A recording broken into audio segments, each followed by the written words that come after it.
భావాలను అర్థం చేసుకొని తన పాటల ద్వారా తన రచనల ద్వారా సమాజంలో అట్టడుగున్నటువంటి ప్రజలని చైతన్యవంతులు చేయడంలో ఆయన చేస్తున్నటువంటి కృషి ఎనలేనిది. ఆయన ప్రతినిత్యం ఏదో కార్యక్రమంలో ఆయన చాలా బిజీగా ఉంటారు. హైదరాబాద్ నుంచి కారులో బయలుదేరి రాత్రి 11 గంటల వరకు కర్నూలులో ఒక కార్యక్రమంలో పాల్గొని 11:30కి అక్కడి నుంచి బయలుదేరి తెల్లారి 4 గంటలకు నెల్లూరు చేరి కాసేపు మాత్రమే విశ్రాంతి తీసుకొని మా యానాదుల గురించి మా యొక్క ఆహ్వానాన్ని మన్నించి ఇక్కడికి వచ్చినందుకు అన్నా మీకు పాదాభివందనాలన్నా.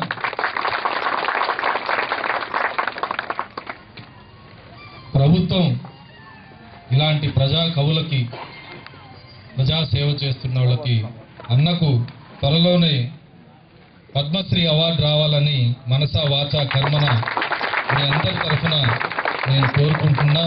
ఆయనకి గుర్తింపు లభించాలని చెప్పి నేను కోరుకుంటున్నాను. అన్నకు ఈరోజు ఈ యారాది కాలనీలో మీ అందరి సమక్షంలో మీరందరూ అనేక సమస్యలు జిల్లా కలెక్టర్ గారికి తెలియజేయాలని చెప్పి ఈ కార్యక్రమంలో పాల్గొనాలని చెప్పి మీరు వచ్చారు. మనం ఇలాంటి కార్యక్రమాలు అనేకం జరుపుకున్నాం.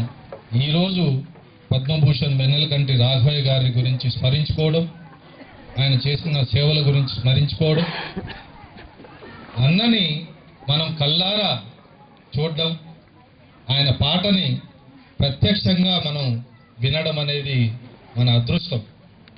కాబట్టి మీరందరూ ఇక్కడ చాలా శ్రమ కోర్చి వచ్చారు. అదేవిధంగా చాలా క్రమశిక్షణతో ఇక్కడ అటు ఇటు తిరగకుండా చాలా క్రమశిక్షణతో కూర్చున్నారు.